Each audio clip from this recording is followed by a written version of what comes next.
ദേവ ഒന്നും മിണ്ടാതെ തല താഴ്ത്തി നിന്നു. പറയടാ, എന്റെ വിന്ധ്യേച്ചിക്ക് പിന്നെ എന്താ സംഭവിച്ചത്? ആദ്യ അവന്റെ ഷർട്ടിനു പിടിച്ചു ചോദിച്ചു. ദേവ അവളെ അലിവോടെ നോക്കി. പക്ഷേ അവളുടെ കണ്ണിലെ വെറുപ്പ് അവനെ വേദനിപ്പിച്ചു. അന്ന് അവിടെ എത്തുമ്പോഴായിരുന്നു അവൾ എന്നോട് പറഞ്ഞത് എന്റെ കുഞ്ഞ് അവളുടെ വയറ്റിൽ വളരുന്ന കാര്യം. ഞാൻ രക്ഷിക്കാൻ എന്തെങ്കിലും ചെയ്യും മുന്നേ ശ്രാവണേട്ടൻ അവിടെ വന്നിരുന്നു. എന്നോട് പുറത്തു നിൽക്കാനും അവളോട് എന്തോ പറയാനുമുണ്ടെന്ന് പറഞ്ഞു അകത്തേക്ക് പോയത്. പക്ഷേ ആ പോക്ക് നല്ലതിനില്ലെന്ന് എനിക്ക് അറിയാമായിരുന്നു. ആ നിമിഷം ഞാൻ മൗനം പാലിച്ചു. അവളെ രക്ഷിക്കാൻ ഒന്നും ചെയ്തില്ല. അതെന്റെ തെറ്റ് തന്നെയാണ്. ഒരു നിമിഷം അവളെ എന്റെ ജീവിതത്തിൽ നിന്ന് ഒഴിവാക്കാൻ ഞാൻ ശ്രമിച്ചു. ദേവ പറഞ്ഞു തല താഴ്ത്തി. ലല്ലുവിന്റെ മുഖം ദേഷ്യം കൊണ്ട് വരിഞ്ഞു മുറുകി കൈ ചുരുട്ടിപ്പിടിച്ചു. ആദി അവന്റെ അടുത്തേക്ക് പോയി. എന്നിട്ട് എന്താ സംഭവിച്ചത്? നിങ്ങളുടെ ഈ പുഴുത്ത നാവ് കൊണ്ട് തന്നെ എനിക്ക് കേൾക്കണം ബാക്കി കഥകൾ കൂടെ. ആദിയുടെ വെറുപ്പോടെയുള്ള നോട്ടം, അവളുടെ സംസാരം, അതൊന്നും കേൾക്കാനും കാണാനും ത്രാണിയില്ലാത്തതുപോലെ അവൻ മുഖം തിരിച്ചു. അന്ന് ശ്രാവണേട്ടൻ പുറത്തു വരുമ്പോൾ ഞാൻ അടുത്തേക്ക് പോയി വിദ്യയെ തിരക്കിയിരുന്നു. പക്ഷേ ശ്രാവണേട്ടൻ പറഞ്ഞ കാര്യങ്ങൾ കേട്ട് ഞാനെല്ലാം തകർന്ന അവസ്ഥയിലായിരുന്നു. ദേവ പറഞ്ഞു നിർത്തി മുഖമുയർത്തി എല്ലാവരെയും നോക്കി. പിന്നെയും ദേവ തുടർന്നു. അകത്തേക്ക് കയറിയ ഞാൻ കണ്ടത് ജീവനില്ലാത്ത വിദ്യയുടെ ശരീരമായിരുന്നു. എനിക്ക് അപ്പോഴത്തെ അവസ്ഥയിൽ എന്ത് ചെയ്യണമെന്ന് അറിയാതെ പതറി നിന്നപ്പോൾ ശ്രാവണേട്ടനാണ് പറഞ്ഞത്. ദേവ പറഞ്ഞു നിർത്തി. രുദ്രൻ അവന്റെ അടുത്തേക്ക് പാഞ്ഞു വന്ന് കവിളിൽ ആഞ്ഞടിച്ചു. നീ പതറി നിന്നതോ? നിനക്ക് അറിയില്ലായിരുന്നോടാ പന്നെ അവളെ കാണാനല്ല അവൻ പോകുന്നത് എന്ന്? എന്നിട്ട് അവൻ പതറി നിന്നൂന്ന്? രുദ്രൻ ദേഷ്യത്തിൽ നിന്ന് വിറയ്ക്കുമായിരുന്നു. ഞാൻ പറഞ്ഞല്ലോ അപ്പോഴത്തെ എന്റെ അവസ്ഥ. ഡിഗ്രിക്ക് 1ാം വർഷാവസാനത്തിൽ നിൽക്കുന്ന ഞാൻ എങ്ങനെ അവളെ വിവാഹം കഴിക്കും? അല്ലെങ്കിൽ തന്നെ എന്ത് അർഹതയാ അവൾക്കുള്ളത് എന്റെ ഭാര്യയാകാൻ? പറഞ്ഞു കഴിഞ്ഞതും അവന്റെ നെഞ്ചിൽ ലല്ലു ആഞ്ഞു ചവിട്ടി. ആ കൊച്ചിന്റെ കൂടെ കിടന്നപ്പോഴും പ്രണയമാണെന്ന് പറഞ്ഞ് പ്രതികാരം തീർക്കാൻ നടന്നപ്പോഴൊന്നും നീ അറിഞ്ഞില്ലേടാ അവളുടെ അർഹതകൾ? എന്നിട്ട് അവന് ഇപ്പോഴും ചെയ്ത തെറ്റിൽ പശ്ചാത്താപമില്ല. ലല്ലു വീണ്ടും എന്തോ പറയാൻ വന്നതും രുദ്രൻ തടഞ്ഞു. നീ മിണ്ടരുത്. ഇവനുള്ളത് കഴിഞ്ഞു. ഇനി നിനക്കുള്ള ശിക്ഷ. അതുവരെ ത്രിലോക് സാർ ഇവിടെ അടങ്ങി നിൽക്ക്. രുദ്രൻ അവനെ പിടിച്ചു മാറ്റി നിർത്തി. ലല്ലു ദേവയെ ദേഷ്യത്തിൽ നോക്കി മാറി നിന്നു. നീയൊക്കെ കൂടെ അവളെ കൊന്നു തള്ളിയിട്ട് എന്റെ മോളെ കൊണ്ടുപോയി കുളത്തിൽ താഴ്ത്തി. ആര് കണ്ടാലും സ്വാഭാവിക മരണം അല്ലേടാ? രുദ്രൻ ചോദിച്ചു. അത് അന്ന് ശ്രാവണേട്ടനാണ് പറഞ്ഞത്. അങ്ങനെ ചെയ്താൽ കേസൊന്നും ഉണ്ടാകില്ലെന്ന്. ദേവ തലകുനിച്ചു പറഞ്ഞു. കുറച്ചു സമയം ആരും ഒന്നും മിണ്ടിയില്ല. രുദ്രൻ വീണ്ടും സംസാരിച്ചു തുടങ്ങി. കിച്ചുവിന് എന്റെ കുട്ടിയുടെ മരണത്തിൽ എന്തെങ്കിലും പങ്കുണ്ടോ? രുദ്രൻ ചോദിച്ചു. ദേവ മുഖമുയർത്തി നോക്കി. ഒന്നും മിണ്ടാതെ. സത്യത്തെ ഒരുപാട് നാളൊന്നും നിനക്ക് മറച്ചു വെക്കാനാകില്ല. അതുകൊണ്ട് പറഞ്ഞോ, അവനിതിൽ എന്തെങ്കിലും പങ്കുണ്ടോ? രുദ്രൻ ചോദിച്ചു. ഇല്ല, അവനിതിൽ പങ്കൊന്നുമില്ല. ഒരിക്കൽ അവിടെ പോയത് അവന്റെ അറിവോടെയായിരുന്നു. പിന്നെ പിന്നെ പോയതൊക്കെ ശ്രാവണേട്ടന്റെ അറിവിലായിരുന്നു. അവളോട് ഞാൻ കാണിച്ച സ്നേഹമൊക്കെ പ്രതികാരമായിരുന്നു എന്ന് പറഞ്ഞപ്പോൾ എന്നെ തിരുത്താൻ നോക്കിയതാണ്. പക്ഷേ ഞാൻ എന്നോട് ക്ഷമിക്കണം. എനിക്ക് പറ്റിപ്പോയതാണ് പ്രായത്തിന്റെ എടുത്തുചാട്ടത്തിൽ. ദേവ പറഞ്ഞു. പ്രായത്തിന്റെ എടുത്തുചാട്ടം? നിനക്കല്ലാതെ ഇതൊക്കെ അറിയാവുന്ന ആരൊക്കെ ഉണ്ട് ഇനി? രുദ്രൻ ചോദിച്ചു. ഇല്ല, എനിക്കും ശ്രാവണേട്ടനും പിന്നെ അമ്മയ്ക്കും മാത്രമേ ഇതൊക്കെ അറിയാമായിരുന്നുള്ളൂ. ലല്ലു വീണ്ടും ഞെട്ടി. ദേവയുടെ അമ്മയോട് വല്ലാത്ത സ്നേഹമായിരുന്നു അവന്. തന്റെ അനിയത്തി കാരണം മരിച്ചു എന്നൊരു കുറ്റബോധമുണ്ടായിരുന്നു. അവരും ഇതൊക്കെ അറിഞ്ഞുവെന്ന് അവരോട് വല്ലാത്ത വെറുപ്പ് തോന്നിപ്പോയി. അമ്മയ്ക്കുള്ള മരണം അർഹിച്ചതായിരുന്നു. ഞങ്ങളുടെ കൈകൊണ്ട് തീരേണ്ടതാണ്. നിന്റെ ഭാര്യ തന്നെ ചെയ്തത്. അതുകൊണ്ടാണ് അവൾക്കിപ്പോഴും ഞാൻ ജീവൻ ബാക്കി വെച്ചിരിക്കുന്നത്. രുദ്രൻ പറഞ്ഞത് കേട്ട് ലല്ലു വേഗം രുദ്രനെ നോക്കി. തന്റെ പെങ്ങൾ ജീവിച്ചിരിപ്പുണ്ടോ എന്നത് അവന് അല്പം ആശ്വാസം തോന്നി. നിങ്ങളെ ഞാൻ ആത്മാർത്ഥമായിട്ടാണ് പ്രണയിച്ചതും വിശ്വസിച്ചതും ഒക്കെ. പക്ഷേ നിങ്ങൾ എന്നിലേക്ക് എത്തിയത് മറ്റൊരു വഴിയായിരുന്നു. കാഴ്ചയിൽ ഞാനും വിദ്യേച്ചിയും തമ്മിൽ പെട്ടെന്ന് കണ്ടാൽ ഇരട്ടകളെപ്പോലെ ആയിരുന്നു. അതേ സ്വഭാവമായിരുന്നു എനിക്കും. അതുകൊണ്ടാണ് നിങ്ങൾ എന്നെ സ്നേഹിച്ചത്. ഇതൊന്നും അറിയാതെയിരുന്നുവെങ്കിൽ 1 മാസം കഴിഞ്ഞ് ഞാൻ നിങ്ങളുടെ താലി അണിഞ്ഞ് ഭാര്യയായി കാൽക്കീഴിൽ കിടക്കേണ്ടി വന്നേനെ.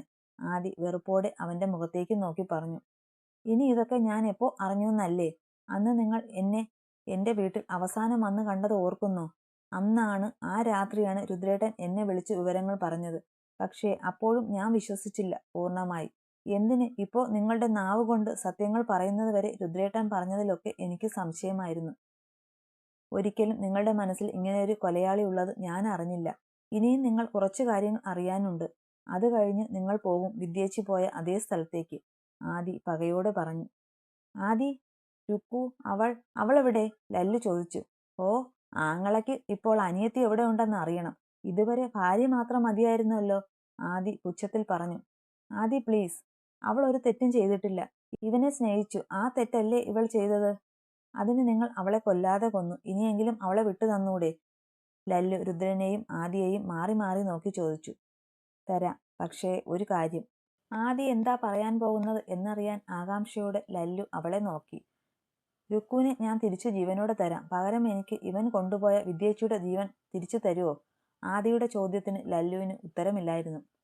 ഒരു ജീവനു പകരം മറ്റൊരു ജീവൻ കൊണ്ടാണോ പകരം വീട്ടേണ്ടത്? ലല്ലു ദേഷ്യത്തിൽ ചോദിച്ചു. കണ്ണിന് കണ്ണ്, പല്ലിനു പല്ല്. ഇതാ ഇപ്പോൾ ഞങ്ങളുടെ രീതി. രുദ്രനായിരുന്നു മറുപടി പറഞ്ഞത്. ലല്ലു ഒന്നും മിണ്ടാതെ നിന്നു. ഇനി നിങ്ങൾക്ക് രണ്ടുപേർക്കുമായി കേൾക്കാൻ കുറച്ച് കാര്യം പറയാം, രുദ്രൻ പറഞ്ഞു തുടങ്ങി. തരുണി, അവളൊരു പക്ഷേ ഇവനെ സ്നേഹിക്കാതെ ഇരുന്നുവെങ്കിൽ എൻ്റെ വലയിൽ വീഴില്ലായിരുന്നു. കാരണം ഇവനോടുള്ള ആത്മാർത്ഥ പ്രണയം അവളെ എൻ്റെ മുന്നിൽ എത്തിച്ചത്. അങ്ങനെ ഒരു പെണ്ണിന്റെ പ്രണയം അനുഭവിക്കേണ്ട യോഗ്യത ഇവനെപ്പോലെ ഒരു പരനാറിക്കില്ല, ദേവിനെ ചൂണ്ടി രുദ്രൻ പറഞ്ഞു. ഉള്ളത് പറയാലോ, സ്നേഹിക്കുന്ന പുരുഷനു വേണ്ടി സ്വന്തം ജീവൻ പോലും കൊടുക്കാൻ തയ്യാറായി അവൾ നിന്നു. അതിനർത്ഥം ഇവനെ അവൾക്ക് അത്രയ്ക്ക് ഇഷ്ടമായിരുന്നു. അല്ല, ഇഷ്ടമാണ് ഇപ്പോഴും. പക്ഷേ അവൾക്കറിയില്ല ഇവൻ ഇങ്ങനെ ഒരു ചെറ്റയാണെന്ന്. നിനക്കറിയുമോ അവളുടെ വയറ്റിൽ വളർന്നത് ആരുടെ കുഞ്ഞാണെന്ന്? രുദ്രൻ ദേവയെ നോക്കി ചോദിച്ചു.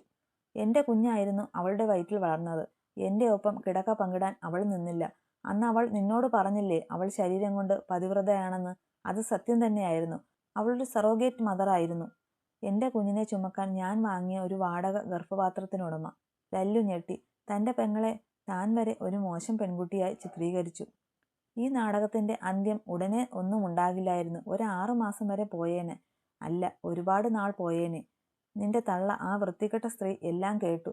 അല്ലെങ്കിൽ അവളെ എന്തെങ്കിലുമൊക്കെ പറഞ്ഞ് ആ കുഞ്ഞിനെ പ്രലോഭം കാണിച്ചേനെ. എൻ്റെ കുഞ്ഞിന്റെ പിതൃത്വം ഏറ്റു നീ വെറുമൊരു പട്ടിയായി ജീവിതാവസാനം വരെ നടക്കണം. അതായിരുന്നു എൻ്റെ ആഗ്രഹം. അത് നടന്നില്ല. അതുകൊണ്ട് എന്താ? നിന്റെ തള്ളയെ അവൾ തന്നെയാണ് കൊല്ലാൻ പറഞ്ഞത്. അതവൾ പറഞ്ഞില്ലെങ്കിലും അവസരം വന്നാൽ ഞാൻ കൊന്നേനെ. അവരും ചാകേണ്ട സ്ത്രീ തന്നെയായിരുന്നു. രുദ്രൻ പറഞ്ഞതൊക്കെ പുതിയ അറിവുകളായിരുന്നു ലല്ലുവിനും ദേവനും.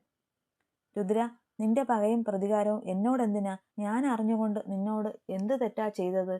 ലല്ലു ഇനി ഒന്നും കേൾക്കാൻ ത്രാണിയില്ലാത്തതുപോലെ ചോദിച്ചു. അളിയനും ഒരു ത്രാസിന്റെ രണ്ടറ്റത്ത് തൂങ്ങും. നിനക്കൊരു വിവേകിനെ അറിയോത്തല്ലോ? രുദ്രൻ പുച്ഛത്തോടെ ചോദിച്ചുകൊണ്ട് ലല്ലുവിന്റെ മുന്നിലേക്ക് വന്നു. ഇവിടെ നടക്കുന്നതൊക്കെ വള്ളി പുള്ളി തെറ്റാതെ അകത്തിരിക്കുന്ന കല്ലുവിന് കേൾക്കാമായിരുന്നു. അതുകൊണ്ട് തന്നെ ലല്ലുവിന്റെ മറുപടി കേൾക്കാനായി അവൾ കാതു കൂർപ്പിച്ചു. ലല്ലു സംശയത്തിൽ രുദ്രനെ നോക്കി. രുദ്രൻ പോക്കറ്റിൽ നിന്ന് ഫോൺ എടുത്ത് ഒരു ഫോട്ടോ കാണിച്ചു. 2 പെൺകുട്ടികളും 2 ആൺകുട്ടികളും ചേർന്നിരിക്കുന്ന ചിത്രം. ലല്ലു അവരെ ആദ്യമായി കാണുന്ന പോലെ നോക്കി. ഇതൊക്കെ ആരാ ഈ വിവേക്? ഈ പ്രാവശ്യം ആദിയും രുദ്രനും പരസ്പരം നോക്കി. നീ എന്താ പൊട്ടം കളിക്കുക? നിനക്കറിയില്ലേടാ എൻ്റെ അടുത്തിരിക്കുന്ന എൻ്റെ അനിയൻ വിവേകിനെ? എൻ്റെ കണ്ണനെ നിനക്കറിയില്ലേ? രുദ്രൻ ദേഷ്യത്തിൽ ലല്ലുവിന്റെ അടുത്തേക്ക് പാഞ്ഞു വന്നു. എനിക്കറിയില്ല. ഒരിക്കൽ കണ്ട മുഖം എത്ര ഇരുട്ടിലും ഓർത്തിരിക്കുന്ന എൻ്റെ ഓർമ്മകളിൽ ഇങ്ങനെ ഒരാളെ ഞാൻ കണ്ടിട്ടില്ല, ലല്ലു ഉറപ്പിച്ചു പറഞ്ഞു. രുദ്രൻ നേരെ കല്ലുവിനെ അടച്ചിട്ടിരിക്കുന്ന റൂം വലിച്ചു തുറന്നു അവളെ പിടിച്ചു പുറത്തേക്ക് തള്ളി. അവൾ നേരെ വന്നു ലല്ലുവിന്റെ മുന്നിൽ വീണു.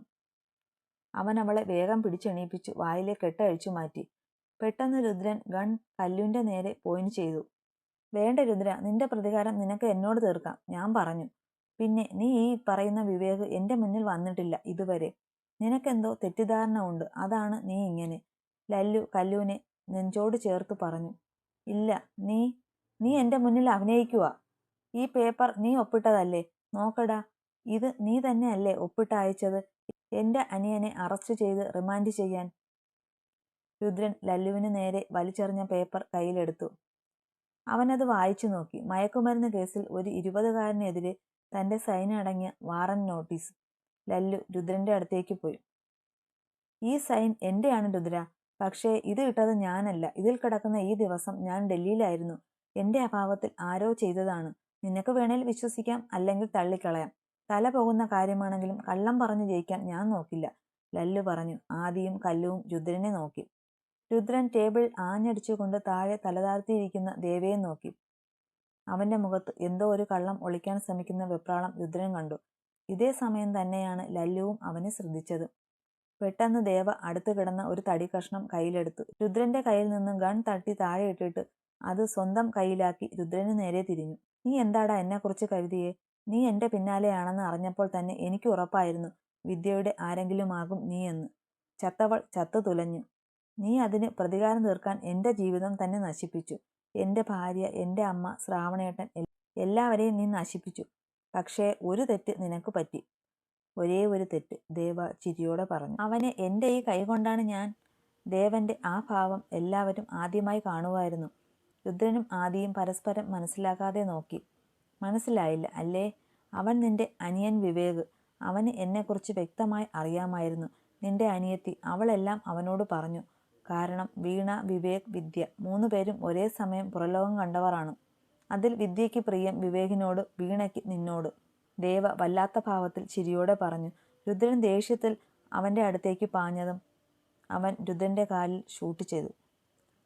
രുദ്രൻ അലറി വിളിച്ചുകൊണ്ട് അവിടെ ഇരുന്നു പോയി. ആദ്യം അവൻ്റെ അടുത്തേക്ക് ഓടാൻ തുടങ്ങി. നിൽക്കടി അവിടെ!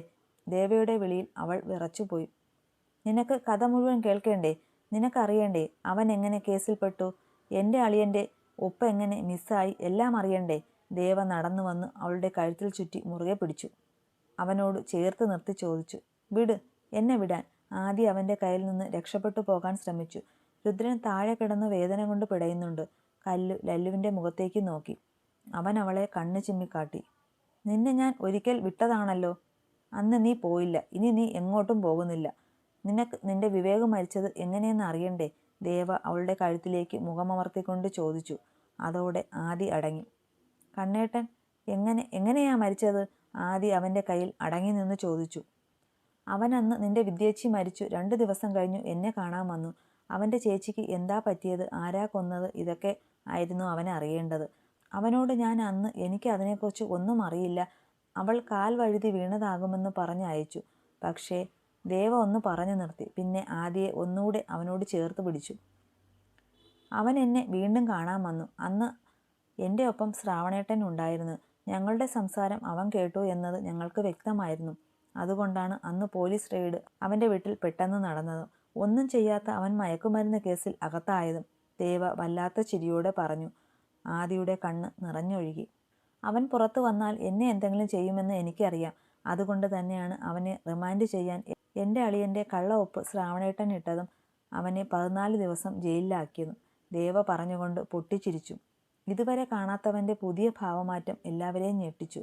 രുദ്രൻ തെറ്റുപറ്റിയതുപോലെ ലല്ലുവിനെ നോക്കി. പക്ഷേ ലല്ലുവിൻ്റെ കണ്ണുകൾ ആദിയിലായിരുന്നു. അവൻ്റെ കയ്യിൽ കിടന്ന് പിടയുന്ന ആദി. ദേവ, നീ അവളെ വിട്, ലല്ലു പറഞ്ഞു. അനങ്ങിപ്പോരുത്. മുന്നോട്ട് നീങ്ങാൻ തുടങ്ങിയ ലല്ലുവിന് നേർക്ക് അവൻ ഗൺ ചൂണ്ടി. ഒന്നിനു വേണ്ടിയും ആർക്കു വേണ്ടിയും തെറ്റ് ചെയ്യാത്ത മനുഷ്യനാണ് നിങ്ങൾ.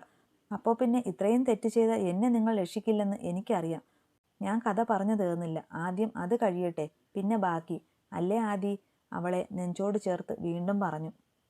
വിവേക്, അവനൊരു മണ്ടനാണ് ആദി. അന്ന് ജയിലിലായപ്പോഴെങ്കിലും അവന് നിന്റെ ദേ കിടക്കുന്ന രുദ്രനോട് പറയാമായിരുന്നു അവൻ്റെ പെങ്ങളെ കൊന്നത് ഞാനായിരുന്നുവെന്നത്. പക്ഷേ പറഞ്ഞില്ല. റിമാൻഡ് കഴിഞ്ഞ് ജാമ്യത്തിലിറങ്ങി എൻ്റെ അടുത്തേക്ക് അവൻ വീണ്ടും വന്നു. അത് അവൻ്റെ അവസാന വരവായിരുന്നു. എൻ്റെ ദേ ഈ കൈ കൊണ്ടാണ് ഞാൻ അവനെ ഈ ലോകത്തു നിന്നേ പറഞ്ഞയച്ചത്. ആദിക്ക് മുന്നിലേക്ക് കൈ നിവർത്തി അവൻ പറഞ്ഞു. അവൻ എന്നോട് പ്രതികാരം ചെയ്യണം പോലും. അതിന് പേനാക്കത്തിയും കൊണ്ട് വന്നു, പാവം. ആ, അത് പോട്ടെ, പോയത് പോയില്ലേ. കാലം എത്രയും കഴിഞ്ഞു. നഷ്ടങ്ങളൊക്കെ നഷ്ടങ്ങളാണ്.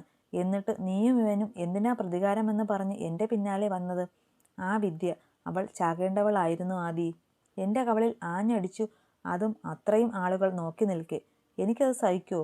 ഒരുതരം ഭ്രാന്തിളകിയതുപോലെയായിരുന്നു അവൻ്റെ അപ്പോഴത്തെ ഭാവം. പിന്നെ നിങ്ങൾക്ക് ഒരു കണക്കിന് ലാഭമായിരുന്നില്ലേ?